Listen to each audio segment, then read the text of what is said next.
So, I wanted to share the zodiac angels from my online research. And so the first one we have is, they're not in order, Leo, which is Verchiel Barachiel. This is benediction of God. Leo, and then Aries is Malchidiel, either name. It's called help of God. Libra is Zuriel, strength of God. Cancer is Muriel, help of God. Taurus is Ashmedel, destruction of the enemies. Gemini is Ambriel, which is orator of God. Aquarius is Gabriel, which is exalter and maker of God. Virgo is Hamaliel, which is reverence and fear of God. Scorpio is Barbiel, which is sincerity and purity of God. Pisces is Barchiel, lightning of God. Sagittarius is Adnachiel, rest of God. Capricorn is Hanael, oath of God. I wanted to share also that some people, Shifra Free, she talks about in parenting, regulate then communicate, slowing the words down after you pause and you have a soft tone. I'm working on this because earlier this evening I got very upset a few times because their energy, probably it was a gift, probably the person was trying to share their good energy with me, but I was taking it and it was like causing me to close off and then deflect it back. So she says sometimes you have to regulate, then communicate, and I was communicating without feeling regulated. She says we have to slow our words down after pausing and have a soft tone. Instead, I felt like I was talking over somebody, trying to get my point across because I felt picked on, I felt bullied. And then when we're talking about rules or limits without debate, we don't have to give stories. It could be, you don't have to like it, but you do have to follow it. Like, for example, if you continue to talk to me that way, we can't do this activity together anymore, or something like that. And she says, calm is leadership. So this is from parenting, but you can also bring this into your relationships. Because even if you're not someone's parent, there are times where they're sort of like needing you to be the bigger person. I also want to share, because sometimes what's causing us issues is our inner demons. And I found an interesting demon online, which is called Karavia or Dikaravia, which is a demon that knows all the virtues of the herbs and the precious stones and can change into all the birds and sing and fly like them. And it's sometimes depicted as a pentagram star. And you never know if you meet it, I guess, because it could be a bird. And then speaking of inner demons, some people project I'm turning it to inner demons. Some people project their shadow, I was thinking, because it feels unacceptable or familiar. So thinking about it, let's say there's a part of me that is very careless, and in the carelessness is a cruelty, for example, because I just didn't think about the other person, and they might be suffering. For example, me raising my voice at a homeless person who hadn't slept all night because, or maybe they were woken up or whatever, because I was annoyed at them, and they're just thinking, I don't even relate to their situation. Maybe I was the cruel one, not them. Or maybe somebody just had a really hard day and here I am like bombarding them. Another person, like, just, there's a carelessness. And so then maybe I don't want to own that part of myself, so I project it on the other person. Or it feels unfamiliar, like, how do I integrate a part of me that's so careless it could be cruel? So the idea is that, let's say, now I can understand why someone else may not be able to, they might call me a name or think of me as the villain, but really because, like, they may think I'm rude or annoying or talk about me, like, right behind my back where they don't think I could hear. And they might be talking about parts of themselves that feel unfamiliar and unacceptable. So I wanted to think, maybe we don't have to be so, like, including me, critical of others. In other words, when I reflect someone's light back to them, which I do naturally, it could be that the light, like, where it's not obvious, is going to show them their shadow. For example, if I reflect back somebody, just being reflective, just observing them in the way that I observe without saying a word, the other person will start to feel the places where they're not getting light because it's not coming back. So, for example, if let's say your number's 1 through 10 and I reflect back 1, 3, 5, 7, 9, you will realize as sending me the light, you're not getting back 2, 4, 6, 8. That must be because those are not you, or 10.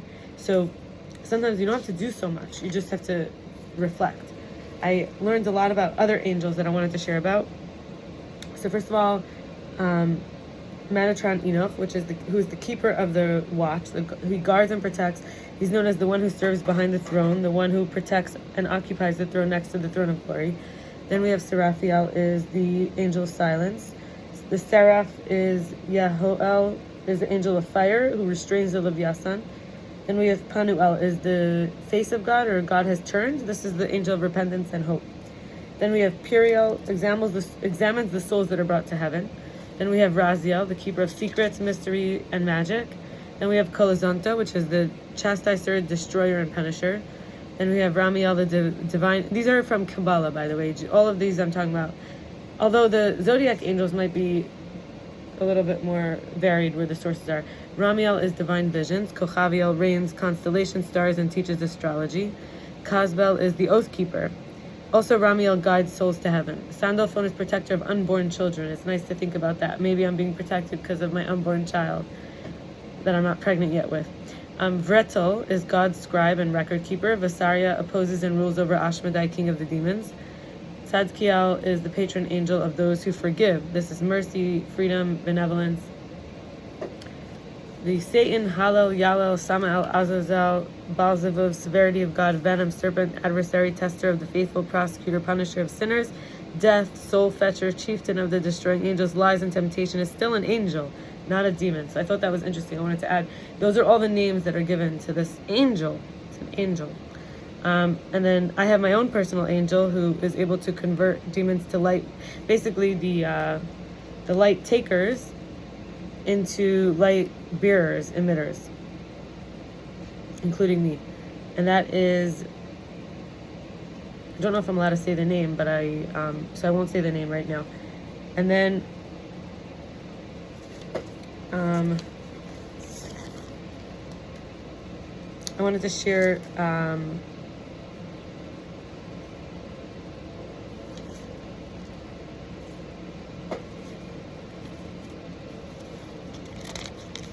from a 12-step meeting that I went to. The idea was, if you love something, let it go, the idea. So I was workshopping this idea, and but why wouldn't you fight for something if you love it? Effort, devotion, expect to be reciprocal. So I realized I can't make excuses anymore for others or alienate myself or let others' reality be more true than mine. I was thinking about the sacrificial lamb, the black sheep. Who am I without being wounded? So the identity shifts, right?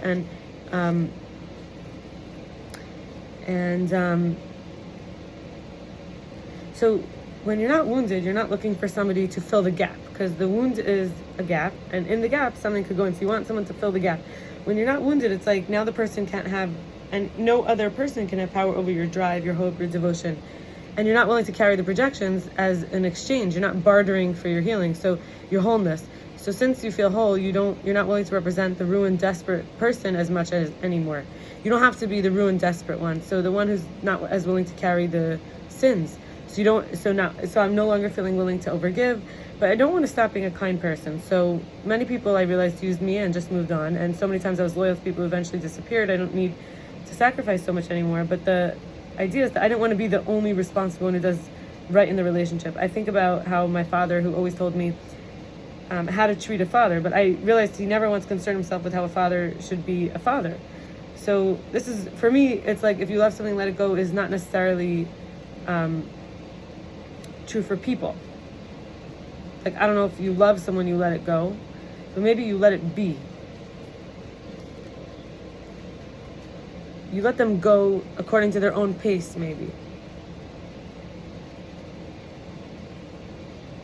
And the idea of being, let's say I used to think of myself a lot as a lion, but I'm also really recently thinking, what if I'm a wolf? Then this idea of not having to be a wolf in sheep's clothing, because where I could be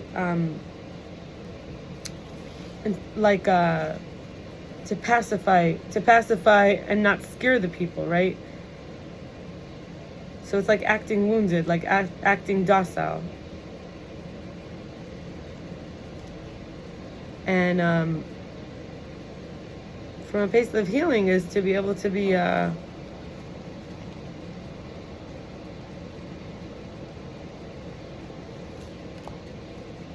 be able to take up the space, to be myself, to not be needy.